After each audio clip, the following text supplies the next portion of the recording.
Memorial day বা স্মরণ দিবস পালন করলেন যুক্তরাষ্ট্রের প্রেসিডেন্ট জো বাইডেন। এ সময় তিনি প্রতিশ্রুতি দেন আরও নিখুঁত যুক্তরাষ্ট্র গড়ে তোলার লক্ষ্যে শহীদদের অসমাপ্ত কাজ অব্যাহত রাখবে দেশ। কেননা এই ঐক্যের জন্যই তারা বেঁচেছিলেন এবং প্রাণ বিসর্জন দিয়েছেন। আর্লিংটন ন্যাশনাল সেমেটারিতে অনুষ্ঠিত এক ভাবগম্ভীর স্মরণ অনুষ্ঠানে ভাষণ দেন বাইডেন। তিনি বলেন, প্রত্যেক প্রজন্মকে এটা নিশ্চিত করতে হবে যে দেশের সৈনিকদের আত্মস্বর্গ বৃথা যায়নি।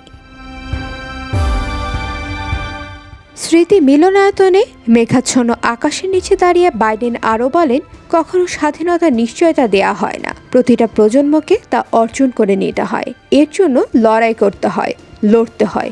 এক নায়কতন্ত্র ও গণতন্ত্রের মধ্যকার যুদ্ধে, সংখ্যালঘুর লোভ ও সংখ্যাগুরুর অধিকারের যুদ্ধে স্বাধীনতাকে রক্ষা করতে হয়।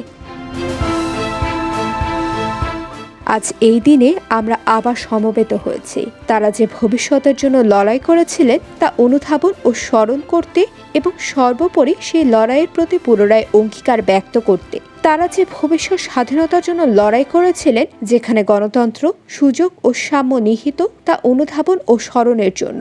আর সেই স্বাধীনতা কয়েকজনের জন্য নয়, বরং সকলের জন্য, আরও বলেন বাইডেন। অনুষ্ঠান শুরুর আগে Biden vice president Kamala Harris ও প্রতিরক্ষা মন্ত্রী লয়েড অস্টিনকে সঙ্গে নিয়ে অজ্ঞাত পরিচয় সৈনিকের সমাধিতে পুষ্পার্ঘ্য অর্পণ করেন। বাইডেন তার ভাষণে নিজের ছেলে বোয়ের মৃত্যুবার্ষিকী প্রসঙ্গ উত্থাপন করেন। বো ইরাকে দায়িত্ব পালন করেছেন এবং পরে মস্তিষ্কের ক্যান্সারে মারা যান। বোর মৃত্যুর জন্য ইরাকে বিষাক্ত বার্ন পিটের কাছে অবস্থান করার সময়কে দায়ী করেন প্রেসিডেন্ট। নিহতদের পাশাপাশি আহত হয়ে যারা দেশে ফিরে আসেন তাদের সম্মান জানানোর গুরুত্বকে তুলে ধরতে তার ছেলের প্রসঙ্গ তুলে ধরেন বাইডেন।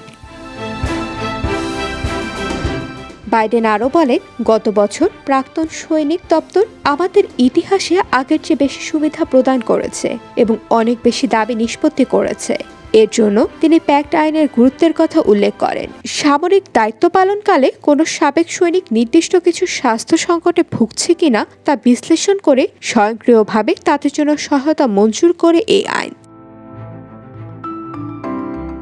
প্রেসিডেন্ট বাইডেন বলেন, আমাদের দেশের জন্য যুদ্ধ করার পর এই স্বাস্থ্য পরিষেবার অধিকার পেতে ও অর্জিত সুবিধা পেতে এই প্রবীণদের দীর্ঘদিন ধরে লড়াই করতে হতো, এখন আর তা করতে হবে না।